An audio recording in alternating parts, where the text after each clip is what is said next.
여러분 안녕하십니까? 실전경매 연구소입니다. 오늘 소개해드릴 물건은 경남 양산시 평산동 공장입니다. 대지 약 678평, 건물 약 177평 규모의 복합형 공장이고요. 현재 3차 최저가 8억 7,793만 2천원 감정가의 49%까지 떨어졌습니다. 한마디로 공장 가격이 아파트 중소형 한 채 수준까지 내려온 기회라고 보시면 됩니다.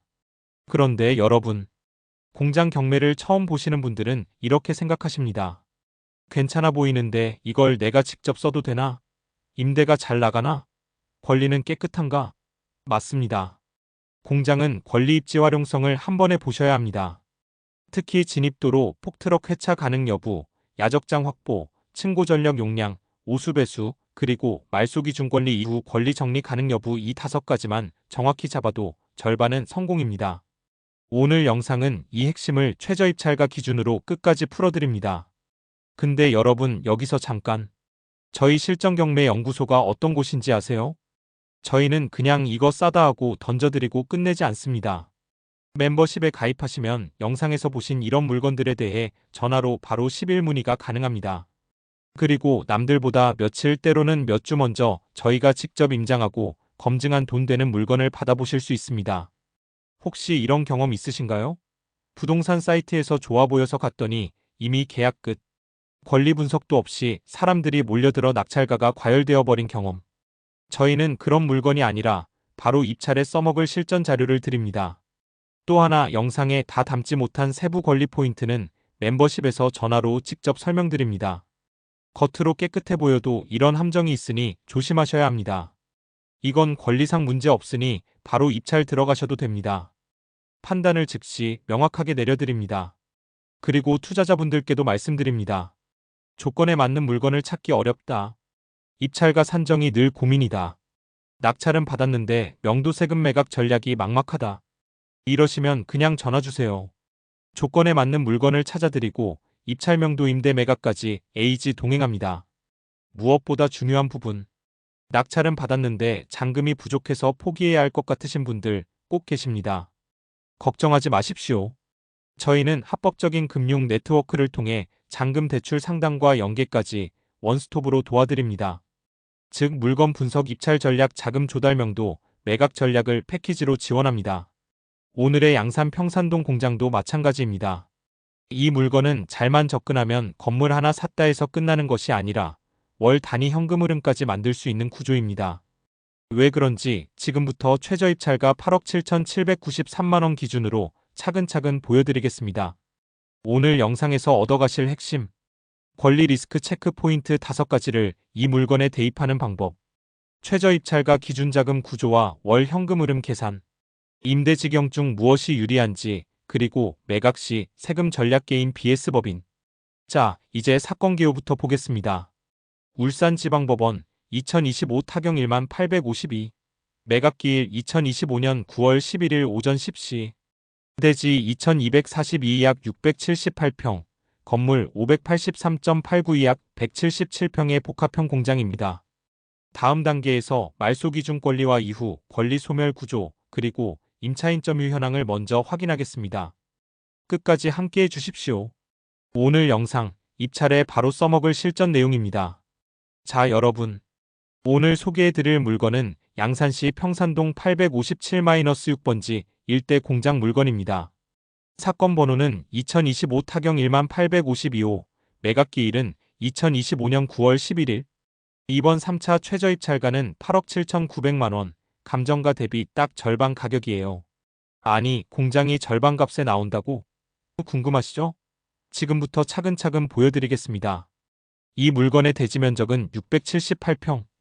건물은 공장과 사무실이 합쳐진 1동, 그리고 2층 구조의 단독주택 1동이 자리 잡고 있습니다. 게다가 여기서 끝이 아닙니다. 제시외 건물도 있어요. 작은 사무실과 보일러실이 포함되어 있어서 실제 활용 면적은 서류상보다 훨씬 더 넓게 쓸 수 있다는 얘기입니다. 즉 단순히 공장 하나가 아니라 주거사무공장 기능을 동시에 가진 복합부지라는 거죠. 그럼 위치 한번 보실까요? 이곳은 덕계종합시장과 불과 1.5km 거리에 있습니다. 즉 생활 인프라 접근성이 좋다는 얘기예요. 장 보러, 밥 먹으러, 심지어 교통까지 다 연결되는 생활권에 속해 있는 거죠. 여기에 더 중요한 포인트가 있습니다. 바로 이 공장 부지 바로 아래쪽이 양산 덕계 공공임대 아파트 건축 지역으로 확정되어 있다는 사실. 즉 앞으로 수백 세대의 아파트 단지가 들어서게 되면 이 공장은 단순히 공장에 머물지 않습니다. 토지 가치는 자연스럽게 올라가고 임대 수요까지 붙는 겁니다. 이거야말로 우리가 경매 투자에서 찾던 입지 프리미엄이죠. 한번 상상해 보세요. 현재는 공장으로 쓰이지만 앞으로 이 일대가 아파트 단지와 생활권으로 채워진다고 하면 주거 상업 공장이 결합된 복합 활용지가 되는 겁니다. 입찰에 참여하는 경쟁자들이 단순히 공장 값어치로만 보고 들어오면 우리는 이 숨은 입지 가치를 먼저 본 사람이 되는 거죠. 이런 게 바로 돈 되는 경매 물건 아니겠습니까? 자, 이제 본격적으로 권리관계를 하나하나 뜯어보겠습니다. 경매 물건 볼 때 제일 먼저 확인해야 할 게 뭐라고 말씀드렸죠? 바로 말소기준 권리입니다. 이게 기준점이에요. 이번 물건의 말소기준 권리는 2022년 8월 31일에 설정된 경남은행 근저당 채권 최고액 14억 3천만 원입니다. 이게 무슨 의미냐? 바로 이 권리를 기준으로 그 이후에 붙은 권리들은 경매가 끝나면서 전부 싹 지워진다는 겁니다. 길게 풀기 이후 권리들 하나하나 언급. 그럼 이 이후에 무슨 권리들이 붙어 있나 볼까요? 2023년, 2024년에 걸쳐서 여러 가압류, 압류가 줄줄이 붙어 있습니다. 예를 들어 개인 채권자 이름도 있고 신용보증기금, 기술보증기금 같은 보증기관도 줄줄이 등장합니다. 겉으로 보면 와, 이거 너무 복잡하다. 뒤에 있는 거 내가 떠안아야 하나? 하고 겁이 날 수 있죠. 하지만 중요한 건 이 권리들이 다 말소기준 권리보다 늦게 설정됐다는 사실입니다. 즉 경매 한 방에 전부 소멸. 권리 분석은 복잡해 보이지만 원리를 알고 보면 아주 단순합니다. 말소기준 권리 이후의 권리는 깨끗하게 사라진다. 이 원리 하나만 이해하셔도 겉보기엔 지저분해 보이는 등기부를 보는 눈이 완전히 달라지실 겁니다. 자, 그럼 여기서 또 궁금하실 겁니다. 세입자는 없나요? 전입세대는 없나요? 보증금 인수해야 하는 건 없나요? 행정복지센터 확인 결과 전입세대는 전부 미상으로 나옵니다. 즉, 법적으로 인정되는 임차인은 없는 상태라는 거죠. 하지만 여기서 중요한 포인트가 하나 있습니다. 전입세대가 없다고 해서 건물이 비어 있다는 뜻은 아닙니다. 현황을 보면 현재 이 건물은 채권자 측, 즉 소유자와 그 가족이 직접 점유하고 있는 상태예요. 쉽게 말해 남한테 임대한 게 아니라 집주인 가족이 그냥 쓰고 있다는 거죠. 이게 무슨 의미냐? 첫째, 보증금 인수해야 할 세입자는 없다. 즉, 낙찰자가 돈을 떠안을 일은 전혀 없습니다. 둘째, 그렇다고 해서 무조건 명도가 필요 없다는 건 아닙니다. 점유자가 소유자 본인이나 가족일 경우 낙찰자가 인도 명령을 신청해야 나가줄 수 있습니다. 다만 이 경우는 보증금 문제가 걸려 있는 게 아니고 순수하게 점유 이전 문제라서 절차가 훨씬 간단합니다. 돈 얹어줄 필요도 없고 깔끔하게 해결 가능하다는 거죠. 정리하겠습니다. 말소기준권리 2022년 경남은행 근저당. 이후에 붙은 가압류, 압류들 전부 경매로 소멸. 임차인 없음 보증금 인수 지휘하로. 점유자 채권자 가족 보증금 문제 없는 단순 명도 이슈. 즉 복잡해 보이지만 실상은 아주 단순합니다. 돈 떠안는 세입자 없다. 권리적으로 깔끔하다. 음영도도 부담이 적다. 이런 물건 사실 초보자가 혼자 서류만 보고는 잘못 판단하기 쉬운데요. 그래서 저희 같은 전문 분석팀이 필요한 겁니다.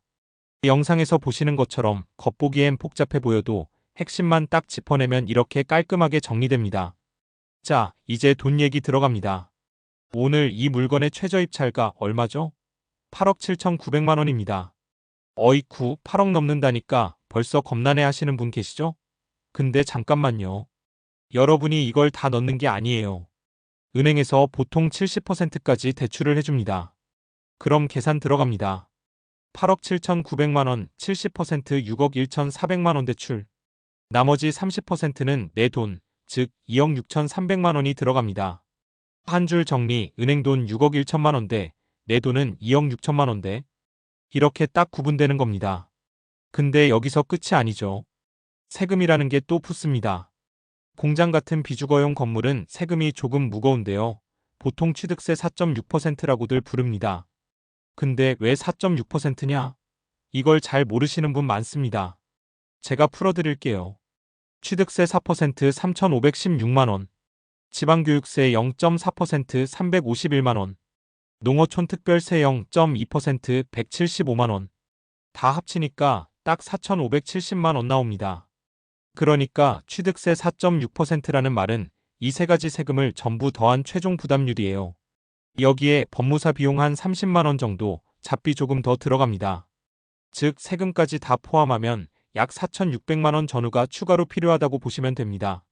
자, 그러면 내 돈 총액 정리 들어갑니다. 내 돈 30% 2억 6,300만원, 세금 및 비용 4,600만원, 합치면 3억 400만원 정도가 제 통장에서 빠져나갑니다. 은행 돈은 6억 1천만원대, 내 돈은 3억 조금 넘는다. 이게 오늘 물건의 자금 구조예요. 이제 중요한 거, 이자 계산 들어갑니다. 먼저 은행 대출 6억 1,400만원, 연 4% 이자면 얼마냐? 연 2,458만원. 월로 따지면 205만원 정도 빠져나갑니다. 그런데 여기서 끝이 아닙니다. 제가 넣은 내 돈 3억 원, 이 돈을 은행 예금에만 넣어도 연 4%면 1,200만원이 생겼을 거예요. 즉, 이게 바로 기회비용입니다. 정리하면 은행 이자 월 205만원, 내 돈 기회비용 월 87만원 합치면 월 292만원 정도가 자금 비용으로 나갑니다. 즉, 이 물건은 임대료가 월 292만원만 넘어가면 그 다음부터는 순수익이 내 통장으로 꽂히는 구조라는 겁니다.